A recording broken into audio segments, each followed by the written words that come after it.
Hermanos, si tiene su Biblia, le voy a invitar a abrirla en Hechos capítulo 18. Hechos capítulo 18 es el pasaje donde vamos a estar el día de hoy. Pero antes, le voy a leer un pasaje de Proverbios capítulo 3, versículo 5 al versículo 7. Dice así: Fíate de Jehová de todo tu corazón y no te apoyes en tu propia prudencia. Reconócelo en todos tus caminos y Él enderezará tus veredas. No seas sabio en tu propia opinión, teme a Jehová y apártate del mal, porque será medicina a tu cuerpo y refrigerio para tus huesos. ¿Qué hubiera sido nuestra vida si le hubiéramos puesto atención al Señor a esas palabras cuando teníamos 15, 16, 17 años? ¿Qué hubiera sido de nuestra vida si en lugar de decidir vivir por nuestros propios recursos o deseos, hubiéramos puesto al Señor primero? Bueno, los hubieras no existen, pero la Escritura sí nos deja claro que sepamos y que recordemos que hay dos maneras de vivir esta vida. Podemos vivir esta vida bajo nuestros propios deseos, nuestras propias impresiones, nuestra propia sabiduría, o podemos vivir esta vida confiando en el Señor y dejando que la sabiduría del Señor nos diga cómo vivir. Muchas puertas en nuestra vida se van a abrir, otras se van a cerrar. Alguien me dijo cuando yo era joven algo que siempre se me ha quedado grabado y he guardado por mucho tiempo pensando. Me dijo: ¿sabes qué, Miguel? Por cada puerta que tú abras en tu vida a partir de hoy, muchas otras se van a cerrar. Ten cuidado qué puertas abres y por qué puertas entras, porque las puertas son las bisagras del destino. Las decisiones que tomas son las bisagras del destino. Cada decisión que tomamos, debajo de esa decisión viene una consecuencia y responsabilidad. La realidad de nuestras vidas es que nuestras decisiones tienen consecuencias. Y muchos de nosotros no decidimos las mejores cosas cuando éramos jóvenes. Nuestros jóvenes tienen una gran oportunidad de saber que si Dios está con ellos, mira lo que dice el versículo: fíate de Jehová de todo tu corazón, no te apoyes en tu propia prudencia, reconócelo en todos tus caminos. ¿Y Él qué? Y Él enderezará tus veredas. Aun cuando a veces no tomamos las mejores decisiones, si confiamos en Dios, Dios puede enderezar nuestros pasos. Dios es un Dios soberano, es un Dios todopoderoso, y Dios puede abrir puertas cuando otras puertas se cierran. Precisamente de eso vamos a hablar el día de hoy. En Hechos capítulo 18, Hechos 18 es la conclusión del segundo viaje misionero de Pablo, un viaje de más de 2 años en el que Dios llevó el evangelio a diferentes ciudades. Como vimos las semanas anteriores, algunas ciudades cerraban las puertas al evangelio por su incredulidad. Algunos grupos cerraban las puertas al evangelio por su incredulidad, entre ellos los judíos. Muchos de ellos rechazaban a Cristo, rechazaban el evangelio y en lugar de acercarse a Dios se apartaban más de él. Ciertas puertas se cerraban, pero por cada puerta que se cerraba, Dios abría otras puertas y otras oportunidades para traer vida donde no había vida. De hecho, algunas veces Dios en su sabiduría permite que ciertas puertas se cierren para que otras que necesitan ser abiertas se abran. Le pregunté hace un momento: ¿qué hubiera sido si cuando fuéramos jóvenes hubiéramos? Bueno, el hubiera no existe. Pero la realidad de las cosas es que muchos de nosotros acabamos siguiendo al Señor muchas veces a través de situaciones difíciles que Dios en su sabiduría permitió para que pudiéramos conocerle a Él. Cuando estamos en Cristo, aún los momentos más difíciles de nuestra vida pueden encontrar redención. De nuevo, como dicen Proverbios, reconócele en todos sus caminos y Él enderezará tus veredas. Vamos a ver en Hechos 18 cómo es que Dios cambió situaciones difíciles en oportunidades para el evangelio. Y no solamente eso, vamos a ver cómo el evangelio puede echar raíces, cómo la iglesia puede echar raíces, cómo el creyente puede echar raíces, crecer y florecer en los lugares más inhóspitos al evangelio. Hechos capítulo 18. Antes de leer este pasaje, un par de cosas. La pregunta que vamos a ver el día de hoy de este pasaje es muy sencilla, pero de nuevo, como cada vez que venimos a la escritura, hay más que rascarle.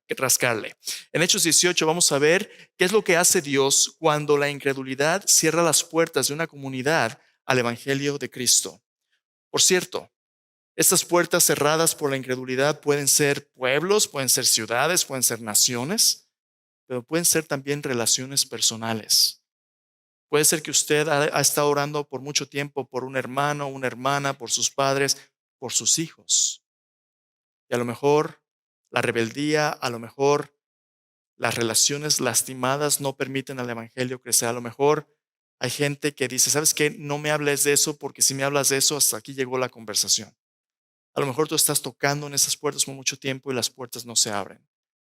Bueno, vamos a ver cómo es que Dios trata con las situaciones, pero vamos a ver también cómo muchas veces cuando alguien rechaza el evangelio, Dios quiere que te enfoques en otras posibilidades donde Dios posiblemente te está llamando. Hechos capítulo 18. Nuestro pasaje que vamos a ver el día de hoy es el evangelio llegando a la ciudad de Corinto. La ciudad de Corinto. Es un pasaje extenso, capítulo 18, versículo 1 al 28. Vamos a leer todos los versículos, nos va a tomar unos cuantos minutos, pero vale la pena leerlo todo porque en este contexto, esta es la conclusión del segundo viaje misionero. Y ese es el lugar, uno de los lugares donde Pablo pasa más tiempo afirmando el evangelio en este lugar. La ciudad de Corinto era una ciudad muy especial. Era una ciudad que en el tiempo de Pablo tendría, algunos estudiosos piensan, 500,000 de habitantes, una de las ciudades más grandes del mundo antiguo. Y era una ciudad poderosa, una ciudad cosmopolita, tenía personas de todo el mundo antiguo que venían a vivir en Corinto para buscar fama, fortuna, pero también venían a buscar placer. Corinto había sido destruida por los romanos más o menos en el 44 antes de Cristo, pero no, perdón, mucho antes, pero había sido reconstruida en el 44 antes de Cristo por los romanos y se había convertido en una ciudad importante en el Imperio Romano, una ciudad poderosa, una ciudad con muchos recursos y dinero, porque estaba en un lugar estratégico en el comercio marítimo para el mundo antiguo, por donde pasaban las riquezas para Roma. Era una ciudad muy rica, pero era una ciudad en el mundo antiguo conocida como la ciudad de Las Vegas es hoy, la ciudad del pecado, la ciudad del placer, la ciudad donde si tú querías meterte en problemas, los ibas a encontrar fácilmente. En el centro de la ciudad, en la Acrópolis, había un templo a la diosa Afrodita, la diosa del amor, y los escritores antiguos hablaban acerca de cómo la prostitución, tanto de hombres como mujeres, era legal y era tú dale vuela a la hilacha y aquí nadie te va a decir nada.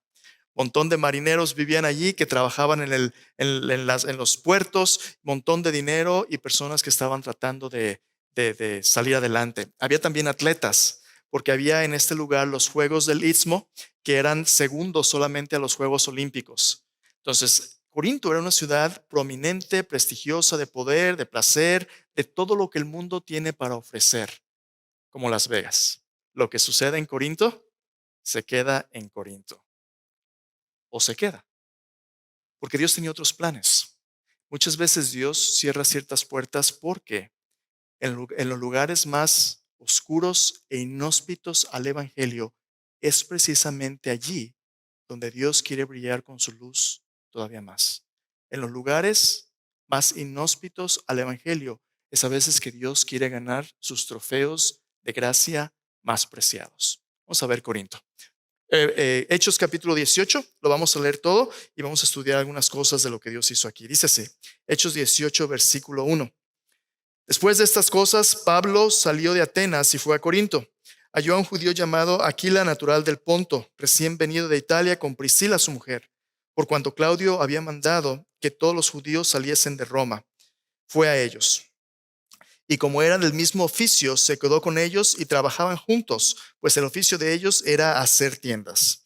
Discutía en la sinagoga todos los días de reposo y persuadía a judíos y a griegos. Y cuando Silas y Timoteo vinieron de Macedonia, Pablo estaba entregado por entero a la predicación de la palabra, testificando a los judíos que Jesús era el Cristo. Pero poniéndose y blasfemando estos, les dijo, sacudiendo los vestidos, vuestra sangre sea sobre vuestra cabeza, propia cabeza. Yo limpio. Desde ahora iré a los gentiles.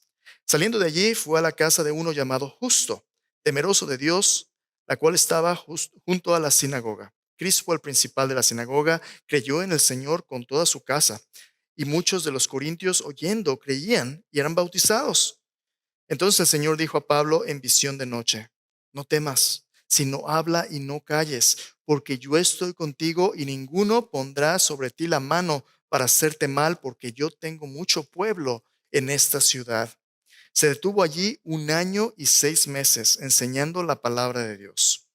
Pero siendo Galión procónsul de Acaya, los judíos se levantaron de común acuerdo contra Pablo y le llevaron al tribunal, diciendo: Este persuade a los hombres a honrar a Dios contra la ley.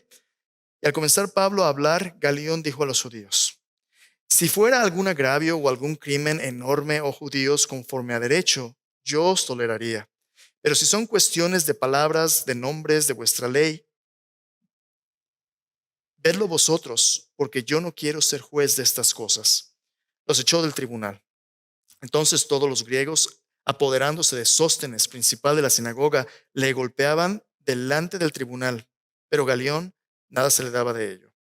Mas Pablo, habiéndose detenido aún muchos días allí, después se despidió de los hermanos, navegó a Siria y con él Priscila y Aquila, habiéndose rapado la cabeza en Cencrea porque tenía hecho voto.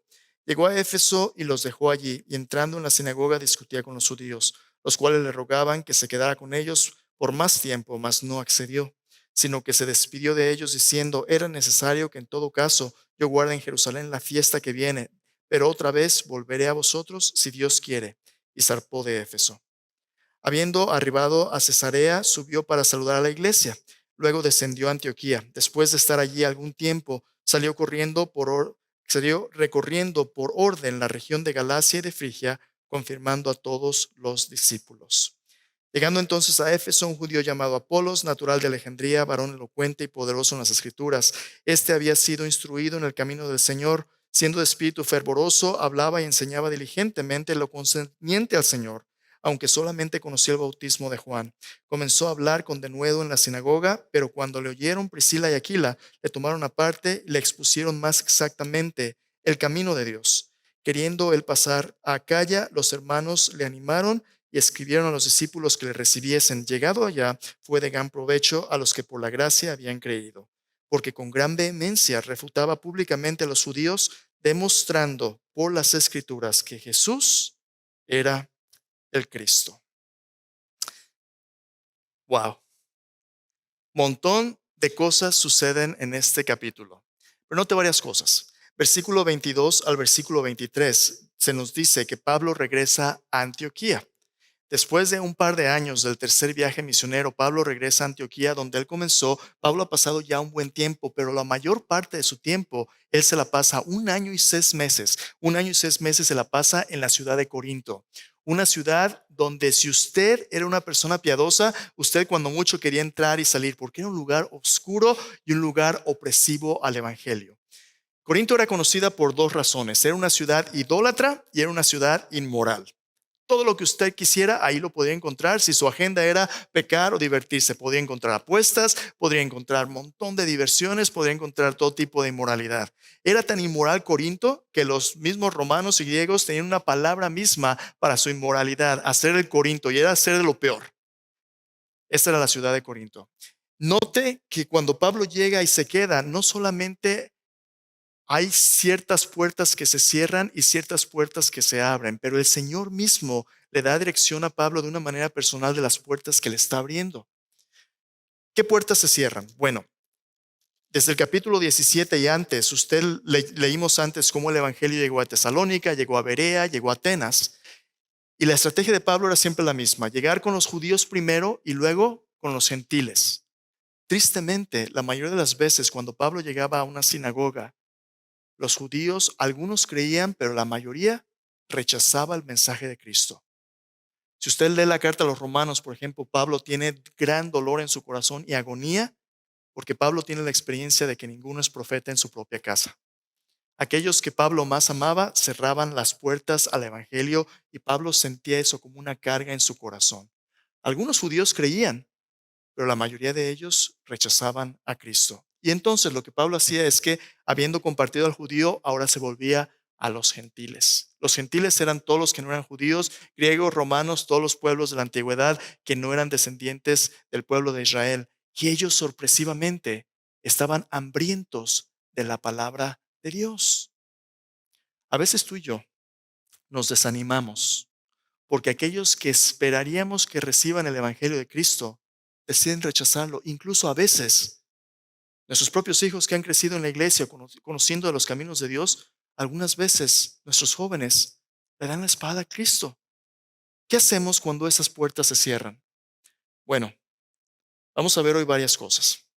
Quiero compartirte tres cosas. Aquí está el mapa donde estaba Corintio, posición estratégica. Por aquí pasaba un montón de tráfico comercial que iba hacia Roma, ciudad rica, ciudad poderosa. Quiero compartirte hoy tres cosas. Cuando la incredulidad ciega las puertas de una comunidad al Evangelio de Cristo, Dios abre otras puertas para establecer el Evangelio en lugares oscuros e improbables, dándole a su pueblo tres recursos. Tres recursos que le van a permitir plantar el Evangelio aún en los lugares más inhóspitos. El primero de ellos es este. Dios quiere darnos una posición estratégica.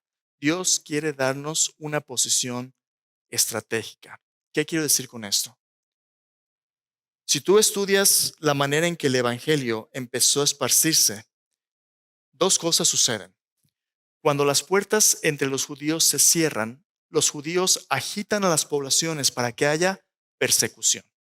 La persecución puede a veces ser difícil, como vemos aquí en el pasaje que leímos hace un momento. A veces los cristianos eran perseguidos golpeándolos, acusándolos delante de las autoridades romanas, tratándolos mal. A veces había sufrimiento, pero lo que sucedía con el sufrimiento era esto. Cuando el evangelio llegaba a un lugar y había un grupito de personas que creían en Cristo, se empezaba a formar una iglesia. Cuando la persecución venía, ¿sabe qué sucedía con los apóstoles como Pablo? Iban de un lugar a la siguiente ciudad. En lugar de permitir que los cristianos se pusieran cómodos en su banca, se sentaran y se relajaban, ¿sabe qué hacía lo que el Señor hacía? El Señor utilizaba la persecución como alguien que le sopla las brasas para que estas brasas se extiendan y que el fuego caiga en otros lugares. La persecución fue algo que Dios utilizó desde la persecución con Esteban en Hechos capítulo 7. Dios utiliza algunas veces la persecución y permite la persecución para que la iglesia pueda cumplir su misión de llevar el evangelio a todas las naciones. Y interesantemente, no solamente el evangelio iba de un pueblito en otro, el evangelio estaba llegando a las ciudades más importantes del mundo antiguo. La estrategia misionera de Pablo, cuando usted la estudia, usted puede ver el mapa del evangelio pasando desde Jerusalén hasta los centros de influencia más importantes del mundo antiguo hasta que llega a Roma. Ya el evangelio estaba en Roma cuando Pablo llega allí, pero Dios utiliza todas esas experiencias, todas estas ciudades para a través del alcance de los centros de influencia alcanzar a las comunidades alrededor. El evangelio estaba creciendo como un fuego salvaje en todo el mundo antiguo, alcanzando cada esquina del mundo, porque el evangelio estaba plantando iglesias en las ciudades de mayor influencia del mundo antiguo. Una ciudad de ellas era la ciudad de Corinto. Pero Corinto era todavía más estratégica para el Señor. Por eso Dios le permite a Pablo pasar tanto tiempo allí. De todas las cartas y de todas las iglesias que Pablo plantó en el Nuevo Testamento, la iglesia de los Corintios es una donde él pasa más tiempo, pero también es una a las que Pablo les escribe las cartas más largas y más personales. Primera y segunda de Corintio. Ayúdame por favor a venir Primera de Corintios. Primera de Corintios, capítulo 1. Quiero que usted escuche cómo es que el evangelio llegó a los Corintios y qué clase de transformación Dios hizo en la vida de personas que eran considerados los más idólatras y los más inmorales del Imperio Romano.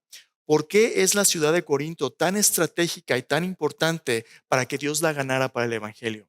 Primera de Corintios capítulo 1, versículo 18 al 31. Escuche lo que Pablo les dijo en este pasaje. Dice, Primera de Corintios 1, 18 al 31. Dice, porque la palabra de la cruz es locura a los que se pierden, pero a los que se salvan, esto es a nosotros, es poder de Dios. Pues está escrito, destruiré la sabiduría de los sabios, desecharé el entendimiento de los entendidos. ¿Dónde está el sabio? ¿Dónde está el escriba? ¿Dónde está el disputador de este siglo? ¿No ha enloquecido Dios la sabiduría del mundo? Pues ya que en la sabiduría de Dios el mundo no conoció a Dios mediante la sabiduría, agradó a Dios salvar a los creyentes por la locura de la predicación. Porque los judíos piden señales y los griegos buscan sabiduría, pero nosotros predicamos a Cristo crucificado, para los judíos ciertamente tropezadero y para los gentiles locura. El evangelio llegó a la ciudad de Corinto en un contexto donde la gente estaba acostumbrada a buscar dos cosas: el poder intelectual y la educación del mundo, los griegos, así como en Atenas. Los griegos buscaban la filosofía, buscaban las personas educadas, las personas que tenían dinero, las personas que tienen una posición social elevada. Los judíos buscaban personas que pudieran demostrar las señales del sensacionalismo religioso. Muéstranos un milagro. Muéstranos que lo que Dios puede hacer milagrosamente. Pablo dice, ¿sabes qué? Así no es como el evangelio llegó a Corinto.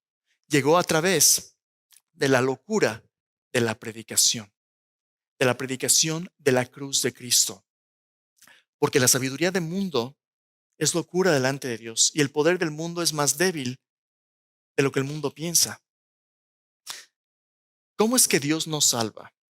Dios no nos salva por lo que el mundo piensa. Dios nos salva por lo que Dios ha hecho en Cristo Jesús. El mundo piensa que entre más inteligente, que entre mejor educación tenga, que entre más refinado seas, tú ya la hiciste. ¿Quiénes son los que van al cielo? Las personas buenas, ¿verdad? Personas morales, personas que se portan bien. Gran mentira. La mentira más grande de la religión es decirte que la salvación depende de nuestro esfuerzo y nuestras buenas obras. ¿Sabes por qué? Porque la Biblia dice que no hay justo ni aun uno. No hay justo ni aun uno. No hay quien haga lo bueno, no hay ni siquiera uno. Todos hemos pecado, estamos destituidos, separados de la gloria de Dios. Pero Cristo Jesús vino a esta tierra, Cristo, Dios el Hijo, la segunda persona de la Trinidad, vino a esta tierra para hacer lo que nosotros no podíamos hacer. ¿Qué fue lo que Cristo hizo? Cristo vivió una vida perfecta y la palabra de la cruz significa que Dios nos ama tanto que vino a los lugares más oscuros a buscar a los que estábamos perdidos sin Cristo. Cristo vino a buscar y salvar lo que se había perdido. A lo mejor ese eres tú, a lo mejor soy yo. Cuando tú estás atrapado por tus vicios, cuando tú estás atrapado por tus hábitos, cuando nadie da un 5 por ti, déjame decirte, Cristo vino por ti. Cristo vino a buscarnos y Cristo no te va a dejar ni te va a desamparar. La palabra de la cruz nos dice que cuando todo mundo ya te ha rechazado, Cristo no te va a rechazar. Mira lo que dice aquí el versículo 23. Nosotros predicamos a Cristo crucificado, para los gentiles, judíos ciertamente tropezadero, para los gentiles locura. Y luego versículo 24. Más para los llamados, así judíos como griego, Cristo poder de Dios y sabiduría de Dios. Porque lo insensato de Dios es más sabio que los hombres, lo débil de Dios es más fuerte que los hombres. Pues mirad, hermanos, vuestra vocación, vuestro llamado. No sois muchos sabios según la carne, ni muchos poderosos, ni muchos nobles, sino que lo necio del mundo escogió Dios para avergonzar a los sabios. Lo débil del mundo escogió Dios para avergonzar a lo fuerte. Lo vil del mundo, lo menospreciado escogió Dios, y lo que no es para deshacer lo que es, a fin de que nadie se jacte en su presencia. Mas por él estáis vosotros en Cristo Jesús, el cual nos ha sido hecho por Dios sabiduría, justificación, santificación y redención, para que, como está escrito, el que se gloría, gloríese en el Señor. Corinto era una ciudad estratégica para el evangelio y tenía una posición estratégica porque los corintios eran lo peor de lo peor. Pero si Dios puede salvar a pecadores recalcitrantes como los corintios, adivina qué, Dios puede salvar a cualquiera. Dios puede salvar a cualquiera. Yo no sé de qué condición social vienes tú. A lo mejor tú naciste bien y eres de alcurnia, ¿verdad? De la cuna grande y todo. A lo mejor tú vienes de una posición social muy alta, pero muchos de nosotros no. Muchos de nosotros venimos de contextos donde nuestras familias a veces apenitas para vivir. A veces no había educación. Yo en mi familia fui la primera generación que pude ir a la universidad. Mi mamá y mi papá no tuvieron esa oportunidad. Mi papá terminó el tercer año de primaria, pero a pesar de las dificultades para crecer y tener una educación, mi papá trabajó duro, le echó ganas y con su sacrificio, con su trabajo duro, proveyó para mi hermana y para mí. Cuando yo nací en la familia había mucha tensión entre mi abuela y mis padres. Mi abuela tenía dinero, pero nuestra familia no se llevaba bien. Y cuando yo nací, mi abuela le dijo a mi madre, ahora sí ya tienes un hijo para que sepas lo que es sufrir. Así me bendijo mi abuela cuando nací. Muchos de nosotros venimos de contextos difíciles, donde a lo mejor todo mundo nos dijo, no vas a llegar a mucho porque vales menos. Pero ¿sabes qué? Ahí donde las puertas se cierran es donde Dios las quiere abrir. Aún aquí mismo en los Estados Unidos, en nuestra iglesia, Duncanville First Baptist Church, primera iglesia bautista de Duncanville, no somos una iglesia donde sean los anglos y los hispanos. En esta cultura en los Estados Unidos, todo mundo va a poner etiquetas y apodos por el color de piel, por tu educación, por cuánto dinero tienes, por dónde vives, de dónde vienes, qué idioma hablas. Tú vas a ser el hispano, tú vas a ser el esto o aquello. Pero en el cuerpo de Cristo es otra historia. Es otra historia porque todos nos acercamos a Cristo por fe. Si Dios puede salvar a los corintios, ¿crees tú que Dios puede salvar a los hispanos? ¿Crees tú que Dios puede salvar a los anglos? Ahora, por cierto, y muy interesante, Pablo nos dice que el Evangelio es poder de Dios para salvación a todo aquel que cree, al judío primeramente, pero también al griego. Lo interesante es que los judíos, que eran aquellos que deberían haber recibido a Jesús primero, en Juan capítulo 1 nos dice, a lo suyo vino y los suyos no le recibieron. Mas a todos los que le recibieron, los que creen en su nombre, les dio el derecho, la potestad de ser hechos hijos de Dios. ¿Sabes qué fue lo que mantuvo a los judíos apartados del cumplimiento de las promesas de Dios a través de Cristo? Su incredulidad.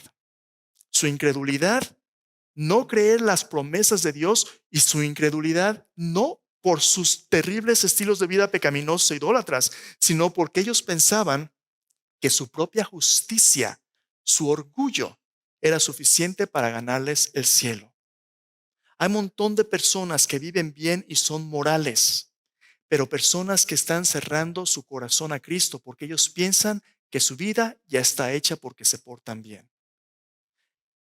Jesús en los evangelios confrontó a los legalistas religiosos que pensaban que por sus buenas obras se iban a ir al cielo y les dijo, el reino de Dios es quitado de ustedes y dado a aquellos que den sus frutos. En una ocasión Jesús estaba comiendo en casa de un fariseo, Simón. Jesús llegó y lo recibieron y una mujer entra, una mujer pecadora, una mujer de mala vida, una mujer que a lo mejor hubiera sido corintia, una mujer inmoral. Llega y empieza a llorar, y a llorar sobre Jesús, los pies de Jesús, empieza a mojar sus pies con sus lágrimas y secarlos con su pelo. Un fariseo, el que está hospedando a Jesús, Simón, dentro de sí está pensando, si este fuera profeta, sabría qué clase de mujer es la que le está tocando, que es pecadora. Pero Jesús sabe lo más profundo de nuestro corazón, conoce nuestros pensamientos.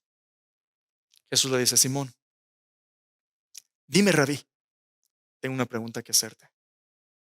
¿Es esta mujer? Ujú. Dice, mira, yo vine a tu casa y cuando entré, no me saludaste con beso. Símbolo de cortesía más común del mundo antiguo entre los judíos. Esta mujer desde que llegué no ha dejado de besar mis pies. No me diste agua para lavar mis pies, pero esta mujer con sus lágrimas los está lavando. Dice, por tanto te digo que sus pecados, que son muchos, les son perdonados porque amó mucho. ¿Sabes qué? Aquel que poco se le perdona, poco ama. Lo que se le perdona mucho, aquel que se da cuenta cuánto necesita el perdón, cómo ama. Los corintios eran personas que tenían gran necesidad de perdón porque la cuenta de sus pecados era tan evidente en todo el mundo que no hay manera en que ellos puedan acercarse a Dios, humanamente hablando. Pero Dios es más grande que nuestra incredulidad. Y ahí en el lugar más oscuro, Dios mandó a Pablo y por año y medio lo plantó en una posición estratégica. Y Corinto se iba a convertir en un megáfono de esperanza para todo el mundo, diciendo que si una iglesia podía plantarse y Dios podía rescatar a los pecadores, a los que estaban metidos en prostitución, a los idólatras, a los que estaban metidos en todo tipo de inmoralidad, si podía convertirlos en santos, Dios podía compartir su evangelio y su nueva vida con cualquiera. Y allí plantó Dios una iglesia. A través de Corinto, Dios nos enseñaría por medio de las cartas de Pablo cómo sanar las divisiones en la iglesia, cómo ejercer disciplina en la iglesia, cómo servir y tener fines comunes como iglesia cuando todo el mundo era egoísta haciendo sus propias cosas. La iglesia de los Corintios nos muestra que los defectos de nuestros pecados y nuestra humanidad en Cristo pueden ser redimidos. Entonces, Dios nos da una posición estratégica. Segundo, Dios nos da una plataforma estratégica. Nota por favor dos cosas. Sí hay persecución, empiezan a perseguirlos, empiezan a afligirlos, pero nota lo que el Señor Jesús dice en el versículo 9. Dice, el Señor Jesús dijo a Pablo en visión de noche, versículo 9 y versículo 10. Primero, no temas, sino habla y no calles. Mira qué mandato tan interesante Jesús le da a Pablo. Y Jesús le dice a Pablo, en este lugar tan oscuro, tan idólatra, tan inmoral, no temas. ¿Sabes? A veces el miedo nos impide entrar por las puertas nuevas que Dios va a abrir. Si la sinagoga ya se había cerrado, si lo estaban persiguiendo, pero Jesús le dice, no tengas miedo, porque yo estoy a cargo de toda circunstancia. Quiero que sepas que cuando tú estás sufriendo por Cristo y ciertas puertas se te cierran, a lo mejor te corren de tu trabajo por ser cristiano. A lo mejor tus cuates te echan carreña, a lo mejor tu familia diario está piqueteándote por ser cristiano. Que no te dé miedo, que no te dé miedo. Y mira lo que dice Jesús, no temas, sino habla y no calles. Habla de quién es Jesús. ¿Sabes por qué? Porque Jesús es el que cierra puertas y también las abre. Mira quién es tu Señor. Acompáñame a ver un versículo en Apocalipsis, capítulo 3, versículos 7 al 9. ¿Qué es lo que Jesús le está diciendo a Pablo cuando le dice, no temas, sino habla, testifica, no estés en silencio? Apocalipsis 3, de 7 al 9. Quiero que oigas quién es Jesús. A otra iglesia, la iglesia de Filadelfia, Jesús le da este mensaje. Le dice, escribe al ángel de la iglesia en Filadelfia. Esto dice el santo, el verdadero, el que tiene la llave de David, el que abre y ninguno cierra, y cierra y ninguno abre. Yo conozco tus obras. He aquí que he puesto delante de ti una puerta. ¿Cómo? Una puerta abierta, la cual nadie puede cerrar. Porque aunque tienes poca fuerza, has guardado mi palabra y no has negado mi nombre. Así como a Pablo en Hechos 18, a la iglesia en Filadelfia en Apocalipsis 3, Jesús le recuerda a la iglesia que Él es quien tiene la llave de David, la autoridad de David. Llaves son un símbolo de autoridad, de dominio. Y Jesús dice, cuando yo abro una puerta, nadie la cierra. Y cuando yo cierro una puerta, nadie la abre. En otras palabras, nuestro Señor es el Dios soberano a cargo aún del sufrimiento del creyente. Cuando Dios nos permite tener esas puertas cerradas, Dios nunca desperdicia el sufrimiento de los santos. Siempre es a propósito. Siempre. Mira, yo me acuerdo cuando andaba de jovenzuelo, 16, 17, 18 años. ¿Cuántas veces yo pensé que esta chica tan guapa era la voluntad de Dios para mi vida? Yo decía, Señor, por favor, esta es. Yo estoy seguro que esta es.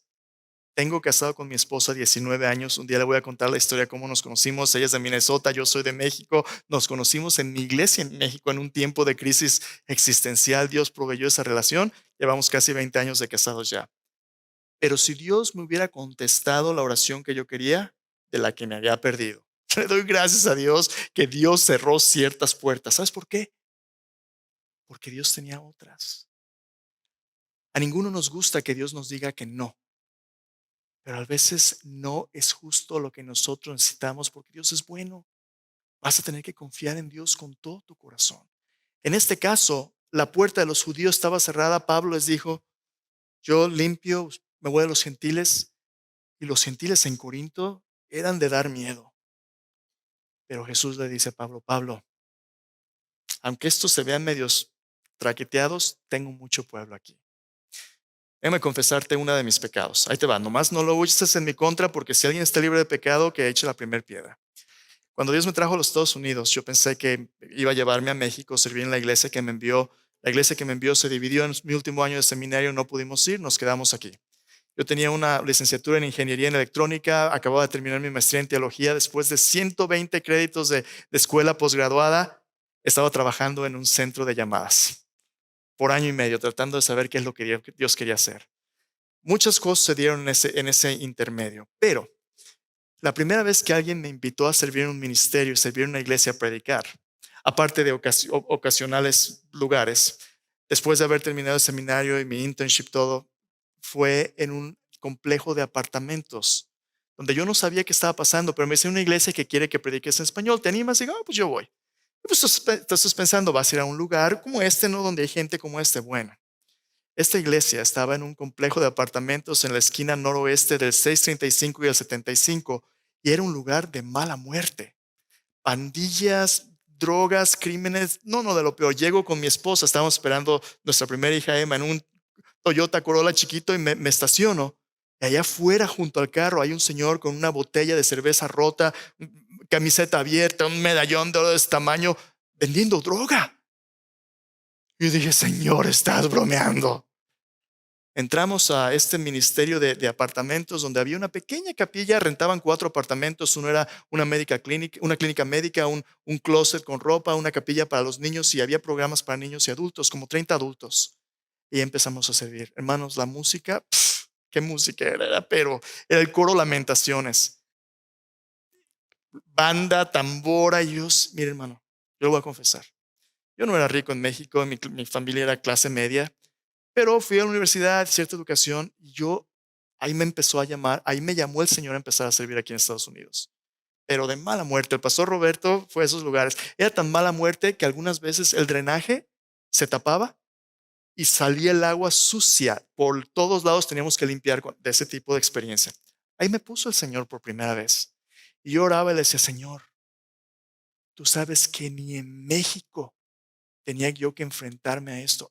La gente que me has llamado a ganar no me gusta, Señor. ¿Sabes qué me dijo el Señor? No te estoy pidiendo que te gusten, te estoy pidiendo que los ames. Que los ames como yo te amo a ti y como los amo a ellos.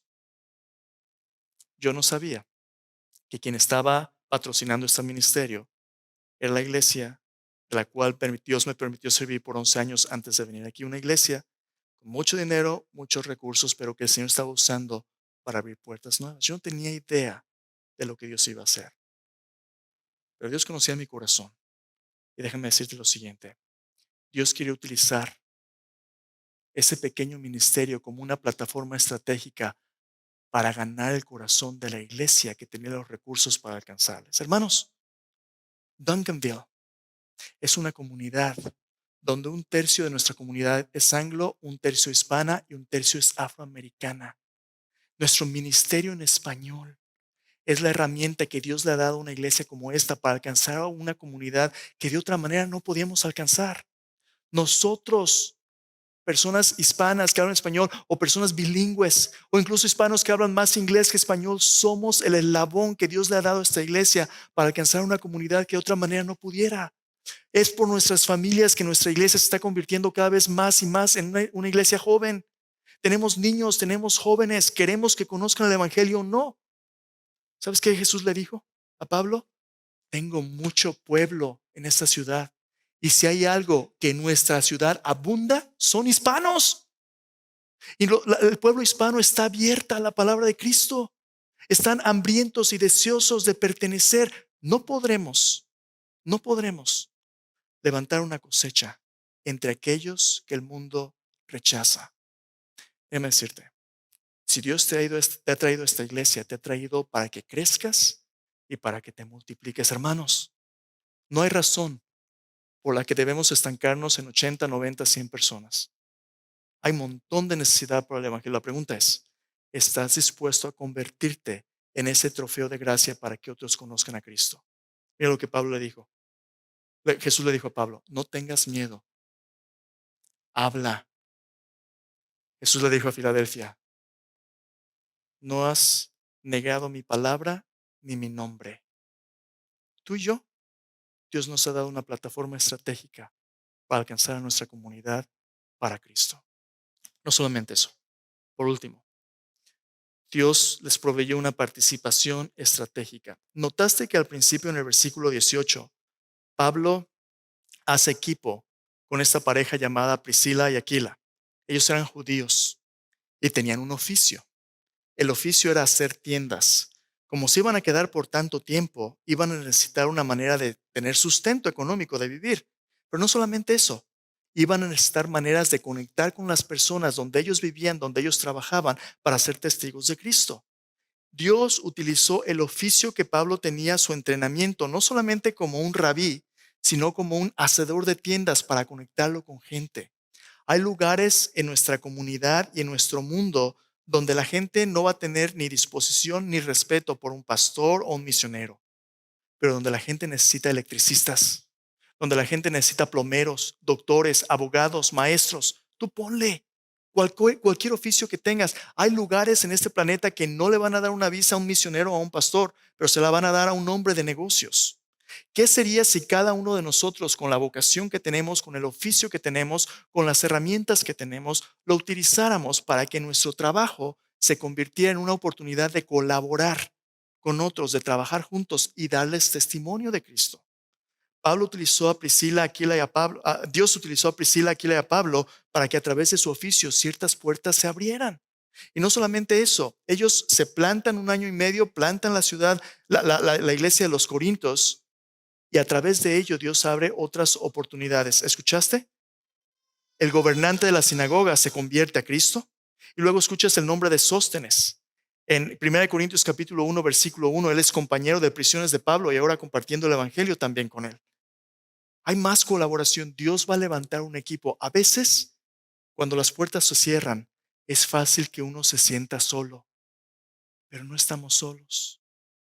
Aún en los momentos más oscuros del pueblo de Dios, Dios tiene a otros. ¿Recuerda a Elías del Antiguo Testamento?